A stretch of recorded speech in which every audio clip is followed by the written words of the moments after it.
नमस्कार दोस्तों, स्वागत है आपका हमारे YouTube channel GS by VS में। दोस्तों, आज दिन है सोमवार और हम लोग गरुड़ बैच यूपी लेखपाल की तैयारी कंटिन्यूस करा रहे हैं और आज उसका छठा दिन है। चलिए शुरू करते हैं आज का पहला प्रश्न। पहला प्रश्न, निम्नलिखित में से कौन सा तांबे के अयस्क हैं? तो दोस्तों, तांबे के अयस्क हो जाएंगे उपर्युक्त सभी, यानी कॉपर, पाइराइट, चल्कोसाइट और मेलाकाइट। ये तीनों आपके तांबे के अयस्क हैं। नेक्स्ट, दूसरा प्रश्न, भारत में संविधान दिवस कब मनाया जाता है? तो भारत में संविधान दिवस मनाया जाता है दोस्तों 26 नवंबर को, यानी ऑप्शन सी इसका सही उत्तर हो जाएगा। अब बात करेंगे भारतीय संविधान दिवस 26 नवंबर को मनाया जाता है। तो 26 नवंबर 2018 को नई दिल्ली में सर्वोच्च न्यायालय द्वारा आयोजित भारत के राष्ट्रपति श्री रामनाथ कोविंद ने हमारे संविधान को अंगीकृत करने के वर्षगांठ को चिन्हित करने के लिए भारतीय संविधान दिवस समारोह का उद्घाटन किया था। और दोस्तों, भारत का संविधान 26 नवंबर 1949 को भारत की संविधान सभा द्वारा अपनाया गया तथा और ये 26 जनवरी 1950 को लागू हुआ। याद रखिएगा, इंपॉर्टेंट प्रश्न है। नेक्स्ट, तीसरा प्रश्न, पत्तियों की सतह पर मौजूद मौजूद छोटे छिद्र क्या कहलाते हैं? तो पत्तियों की सतह पर मौजूद छोटे छिद्र रंध्र कहलाते हैं, यानी ऑप्शन सी इसका सही उत्तर हो जाएगा। अब बात करेंगे रंध्र की, तो रंध्र की खोज दोस्तों German plant biologist Wilhelm favour द्वारा की गई थी। और पत्तियों की सतह पर मौजूद ये छोटे छिद्र प्रकाश संश्लेषण की प्रक्रिया के लिए महत्वपूर्ण हैं। और रंध्र वह उद्घाटन है जो गैसों के आदान प्रदान में मदद करते हैं, अर्थात पौधे कार्बन डाइऑक्साइड में लेते हैं और केवल उसी के माध्यम से ऑक्सीजन को बाहर निकालते हैं। तो इसका सही उत्तर हो जाएगा रंध्र। नेक्स्ट, चौथा प्रश्न, जनगणना 2011 के अनुसार उत्तर प्रदेश की साक्षरता दर क्या है? तो जनगणना 2011 के अनुसार उत्तर प्रदेश की साक्षरता दर दोस्तों 67.7% है, यानी ऑप्शन ए इसका सही उत्तर। याद रखिएगा दोस्तों, उत्तर प्रदेश से आपके 8 से 10 नंबर आपके उत्तर प्रदेश से जरूर आएंगे यूपी लेखपाल में। और यूपी एसआई दोस्तों आने वाला है आपका, 12 तारीख से आपके एग्जाम स्टार्ट होने वाले हैं इसके भी। तो उसमें भी आपकी हिंदी और जीएस आपके दोस्तों यही इसी से आएंगे, अलग से कुछ नहीं आएगा। इसलिए जितना हो सके आप यूपीएसआई की भी तैयारी कर सकते हैं। अब बात करेंगे 67.7%। तो दोस्तों, किसी देश या राज्य की साक्षरता दर को कुल जनसंख्या का शिक्षित लोगों की संख्या से अनुपात कहा जाता है दोस्तों। इसका सही उत्तर हो जाएगा 67.7% उत्तर प्रदेश की साक्षरता दर है 2011। नेक्स्ट, पांचवा प्रश्न, उत्तर प्रदेश के प्रमुख लोक साहित्य हैं। तो उत्तर प्रदेश के प्रमुख लोक साहित्य हो जाएंगे आपके बिरहा, चैती तथा डोला, यानी कि ऑप्शन डी इसका सही उत्तर हो जाएगा, बिरहा, चैती और डोला। अब बिरहा यूपी का एक लोकप्रिय लोकगीत है। यह शैली भाव आधारित और प्रेमी और प्रेमिका के अलगाव के चारों ओर घूमती है। अतः दोस्तों, यह यूपी और बिहार दोनों में लोकप्रिय है। और चैती यह अर्धशास्त्रीय गीत है। यह कजरी, होरी और सावनी जैसे मौसमी गीतों की एक श्रृंखला में आता है। और ढोला, जो कि नल पुराण भी कहा जाता है जिसको, ढोला में महाभारत में पाए गए नल दमयंती की कहानी के लिए पहचाने जाने योग्य कथा संबंध है ये। तथा यूपी के प्रमुख लोक साहित्य याद रख लीजिएगा, इंपॉर्टेंट है, बिरहा, चैती, कजरी, फाग, रसिया, आल्हा, पूरन, भगत, भर्तहरि। अब जो यूपी से होंगे वो जानते होंगे कि ये लोक साहित्य हैं यूपी के। और ये इम्पोर्टेंट है, परीक्षा में एग्जामिनर ऐसे ही प्रश्न पूछता है। और उत्तर प्रदेश के लोकगीत याद रख लीजिएगा, बिरहा, चैत्य, भोला, कजरी, रायसा, आला, पूरन, भगत और भर्तहरि यूपी के प्रमुख लोकगीत हो जाएंगे। तथा रागनी, डोला, स्वांग पश्चिमी यूपी के प्रमुख लोकगीत हैं। नेक्स्ट, छठा प्रश्न, निम्नलिखित में से कौन एक कीट बच्छी पौधा है? तो कीट बच्छी पौधा हो जाएगा आपका पिचर पौधा, यानी ऑप्शन बी इसका सही उत्तर हो जाएगा। कीट बच्छी पौधे दोस्तों वह कहलाते हैं वह होते हैं जो जानवरों यानी कीड़ों और अन्य आर्थ्रोपोड्स यानी को फंसाकर या उनका उपभोग करके अपने पोषक तत्व प्राप्त करते हैं। और कीट-भक्षी पौधे नाइट्रोजन की कमी वाले मिट्टी में उगते हैं और वह विभिन्न कीड़ों से नाइट्रोजन प्राप्त करते हैं। उदाहरण के लिए दोस्तों नेफेथीन्स और ब्रोसेरा डायनोइया डायोनिया तथा पिचर पौधा आदि ये आपका कीट-भक्षी पौधे में आते हैं। अब बात करेंगे पिचर पौधा की दोस्तों, तो पिचर पौधा एक कीट-भक्षी पौधा है जिसके घड़े जैसी संरचना है जो पत्ती को संशोधित हिस्सा है। नेक्स्ट 7वां प्रश्न, भारतीय संविधान का अनुच्छेद 29 निम्नलिखित अधिकारों में से कौन सा अधिकार प्रदान करता है? तो आपको बताना है कि अनुच्छेद 29 में इन चारों ऑप्शन में कौन सा अधिकार प्रदान करता है। तो अनुच्छेद 29 दोस्तों अल्पसंख्यकों के हितों की सुरक्षा करने का अधिकार प्रदान करता है, अनुच्छेद आर्टिकल 29।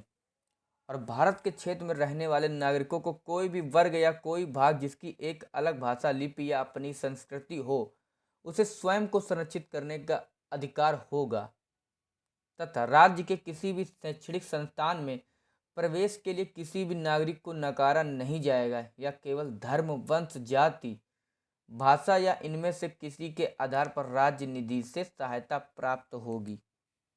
नेक्स्ट 8वां प्रश्न, आयरन की कमी के कारण कौन सी बीमारी होती है? तो दोस्तों आयरन की कमी के कारण एनीमिया रोग मतलब बीमारी होती है, यानी ऑप्शन डी इसका सही उत्तर हो जाएगा। आयरन की कमी के कारण एनीमिया होता है। अब बात करेंगे एनीमिया, तो जिसे एना एनाएमिया भी कहा जाता है, एनीमिया को एनाएमिया भी कहा जाता है। उसको आमतौर पर रक्त में लाल रक्त कोशिकाओं जिसको हम लोग आरबीसी या हीमोग्लोबिन की कुल मात्रा में कमी के रूप में जाना जाता है। इसमें मुख्य रूप से एक महत्वपूर्ण शरीर खनिज आयरन होता है। तो दोस्तों आपका वेरी ये आपका विटामिन बी की कमी के कारण होता है। इंपॉर्टेंट है, सारे याद रख लीजिएगा। तथा मैग्नीशियम की कमी के कारण दोस्तों टेटनी भी हो सकती है और क्वासिओकार प्रोटीन की कमी के कारण होता है। नेक्स्ट 9वां प्रश्न, प्रायद्वीपीय भारत की सबसे लंबी नदी कौन सी है? तो प्रायद्वीपीय भारत की सबसे लंबी नदी गोदावरी है, यानी ऑप्शन डी इसका सही उत्तर हो जाएगा। बात करेंगे गोदावरी नदी की, तो गोदावरी नदी भारत की सबसे लंबी नदियों में से एक है। इसकी कुल लंबाई दोस्तों याद रख लीजिएगा 1465 किलोमीटर है, यानी 1465 किलोमीटर है। तथा गोदावरी की सहायक नदियां याद रख लीजिएगा पूर्णा, प्राणहिता, वर्धा, मांजरा, वैनगंगा और पेंगगा, ये आपकी गोदावरी की सहायक नदियां हैं। और गोदावरी नदी अरब सागर से केवल 80 किलोमीटर की दूरी पर पश्चिमी घाट रेंज में उत्तर पश्चिमी महाराष्ट्र में से निकलती है और अपने अधिकांश आम तौर पर प्रायद्वीपीय भारत में पूर्व की ओर बहती है। आपसे पूछ सकता है कि किस ओर बहती है, तो पूर्व की ओर बहती है।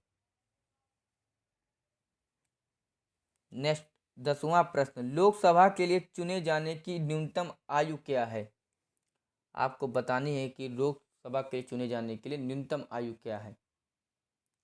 तो दोस्तों लोकसभा के लिए चुने जाने की न्यूनतम आयु 25 वर्ष है, यानी ऑप्शन सी इसका सही उत्तर हो जाएगा।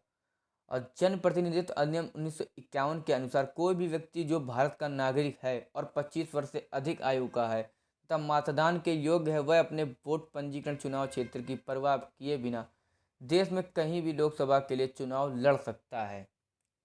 और दोस्तों राज्यसभा के लिए यही नियम उपयुक्त नियम लागू होता है, सिवाय व्यक्ति की आयु 30 वर्ष से अधिक होनी चाहिए, 30 वर्ष से अधिक होनी चाहिए। नेक्स्ट 11वां प्रश्न, उत्तर प्रदेश का पहला राज्य मुद्रालय कहाँ स्थापित किया गया था? तो उत्तर प्रदेश का पहला राज्य मुद्रालय दोस्तों यहाँ पर किस नहीं होगा, खाली कहाँ होगा, तो यह दोस्तों प्रयागराज इलाहाबाद में स्थापित किया गया है। अब प्रथम राज्य प्रेस की स्थापना प्रथम स्वतंत्रता संग्राम के बाद प्रयागराज इलाहाबाद में हुई थी। अब मुद्रण और लेखन विभाग उत्तर प्रदेश सरकार का एक सेवा विभाग है। बात करेंगे उत्तर प्रदेश की, तो उत्तर प्रदेश के मुख्यमंत्री हैं योगी आदित्यनाथ, राज्यपाल हैं आनंदीबेन पटेल और राजधानी है लखनऊ। दोस्तों याद रख लीजिएगा, बहुत ही इंपॉर्टेंट प्रश्न है सारे जो उत्तर प्रदेश से कर रहा हूँ, क्योंकि अगले साल यूपी में चुनाव होने हैं, तो और यूपी लेखपाल का मतलब पेपर लगा हुआ है, तो अधिकतर सरकार यूपी चुनाव से ही एग्जाम में आपके एग्जाम में पूछेगा प्रश्न ज़्यादा। नेक्स्ट 12वां प्रश्न, निम्नलिखित में से कौन सा देशांतर भारत में मानक मध्याह्न रेखा के रूप में जाना जाता है? तो भारत में मानक मध्याह्न रेखा के रूप में जाना जाता है 82 डिग्री 33 अंश, ये आपका भारत के मानक मध्याह्न रेखा के रूप में जाना जाता है। ये उन सभी देशांतरों और अक्षांशों के केंद्र में स्थित है जिनमें हमारा देश स्थित है। और भारत दोस्तों एक विशाल देश है, जो गुजरात में पूर्व में और अरुणाचल प्रदेश में पश्चिम में सूर्योदय के समय में बहुत अंतर होता है। नेक्स्ट 13वां प्रश्न, सितंबर 2021 में निम्नलिखित में से किस देश ने सभी क्रिप्टो लेन देन और क्रिप्टो खनन पर पूर्ण प्रतिबंध लगाने की घोषणा की है? तो दोस्तों 24 सितंबर 2021 को चीन ने क्रिप्टो लेन देन और क्रिप्टो खनन पर पूर्ण प्रतिबंध लगाने की घोषणा की है। तो चीन ने क्रिप्टो खनन पर पूर्ण प्रतिबंध लगाने की घोषणा कर दी है।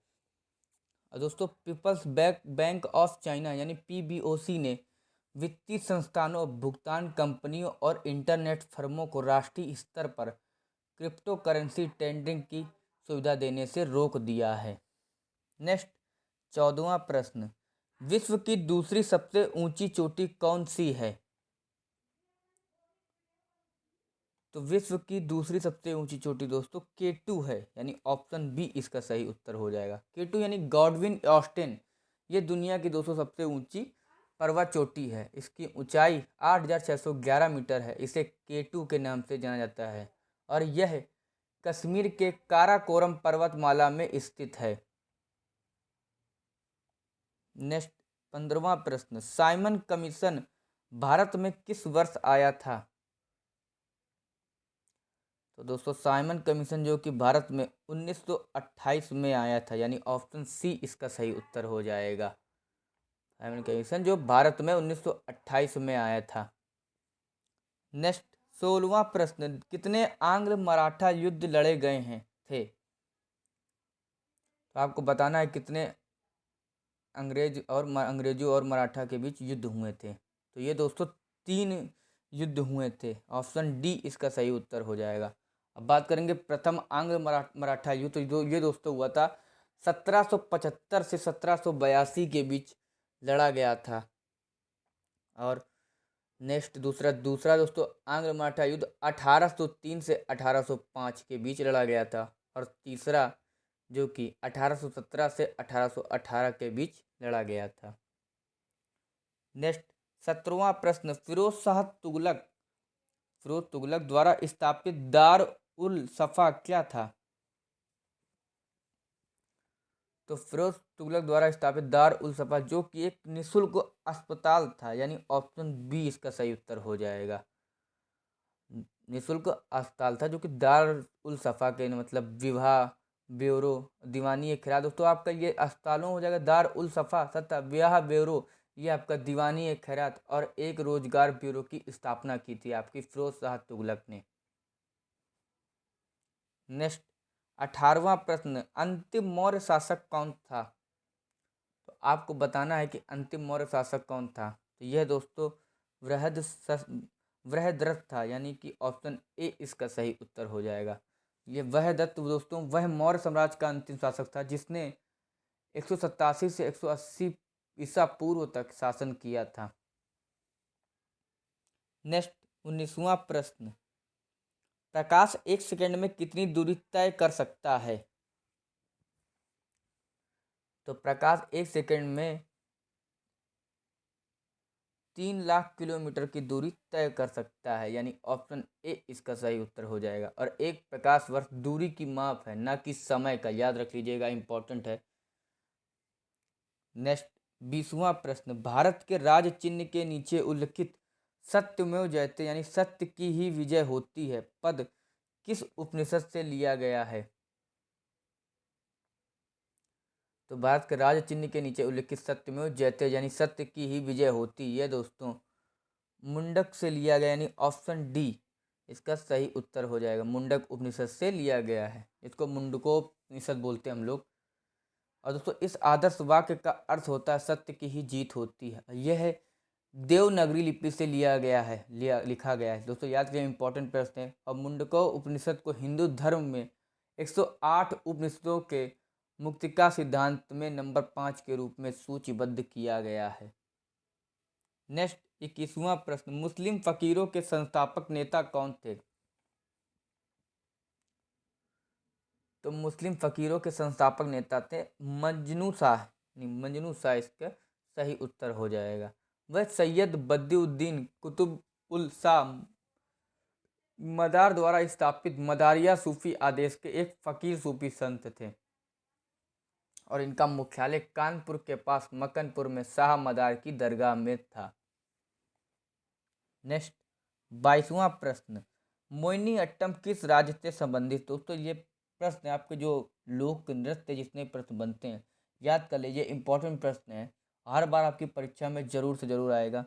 तो मोहिनी अट्टम दोस्तों केरल राज्य का एक लोक नृत्य है, वो केरल राज्य का एक लोक नृत्य है दोस्तों, याद रखिए। और भी हैं जैसे कि आपके टोटल 8 हैं आपके, तो आठों याद रख लीजिएगा, आपके इम्पोर्टेंट हैं। शास्त्रीय नृत्य और राज्य से जुड़े हैं तो मोहिनी अट्टम आपका केरल से है, तथा भरतनाट्यम आपका तमिलनाडु से, और कुचिपुड़ी आपका आंध्र प्रदेश से, कथकली भी आपका केरल से है, और ओडिसी आपका उड़ीसा से है, मणिपुरी आपका मणिपुर से ही है, और कथक आपका उत्तर प्रदेश से है, याद रखिएगा इंपॉर्टेंट है। और सत्रिया लोक नृत्य ये आपका असम राज्य से है। नेक्स्ट 23वां प्रश्न, वर्ल्ड हैप्पीनेस रिपोर्ट 2021 में भारत की रैंक निम्न में से कौन सी है? तो वर्ल्ड हैप्पीनेस रिपोर्ट 2021 में भारत की रैंक दोस्तों 149 में से अपने भारत की रैंक 139वीं आई है, यानी ऑप्शन डी इसका सही उत्तर है। वर्ल्ड हैप्पीनेस ये दोस्तों संयुक्त राष्ट्र संधारणीय विकास समाधान नेटवर्क ने वर्ल्ड हैप्पीनेस रिपोर्ट 2021 की जारी की है, और इसमें 149 देशों में 139वां स्थान अपने देश भारत ने हासिल किया, मतलब बहुत ही बेकार रैंकिंग पर है अपना। और दोस्तों हम लोगों से ज़्यादा तो पाकिस्तान 105वें नंबर पर है, और बांग्लादेश 101वें, और चीन 84वें स्थान पर है। तथा टॉप 3 में दोस्तों फिनलैंड है, डेनमार्क है, और स्विट्जरलैंड है। नंबर 1 पे आपका फिनलैंड है वर्ल्ड हैप्पीनेस में रिपोर्ट में। नेक्स्ट 24वां प्रश्न, विप्रो के पहले गैर भारतीय सीईओ के रूप में किसे नियुक्त किया गया है? तो विप्रो के पहले गैर भारतीय सीईओ के रूप में थेरी डेला पोर्ट को नियुक्त किया गया, यानी ऑप्शन बी इसका सही उत्तर हो जाएगा। विप्रो ने कैप जेमिनी के पूर्व कार्यकारी थेरी डेला पोर्ट को अपने नए सीईओ के रूप में नामित किया है, जो आईटी सेवा कंपनी के पहले गैर भारतीय प्रमुख हैं, तथा डेलपोर्ट 6 जुलाई 2020 को सीईओ और एमडी के रूप में पदभार संभाली था, और जो अब्दाली नीमचवाला की जगह लिया था इन्होंने। नेक्स्ट 25वां प्रश्न, फीफा विश्व कप 2022 की मेजबानी कौन सा देश करेगा? तो फीफा 2022 की मेजबानी जो कि कतर देश करेगा, यानी ऑप्शन डी इसका सही उत्तर हो जाएगा। ये दोस्तों 21 नवंबर से 18 दिसंबर 2022 तक कतर में होने वाला है फीफा विश्व कप। दोस्तों आई होप आपको वीडियो अच्छी लगी हो, अगर अच्छी लगे इसको लाइक करें, कमेंट करें एंड चैनल को सब्सक्राइब करें। धन्यवाद।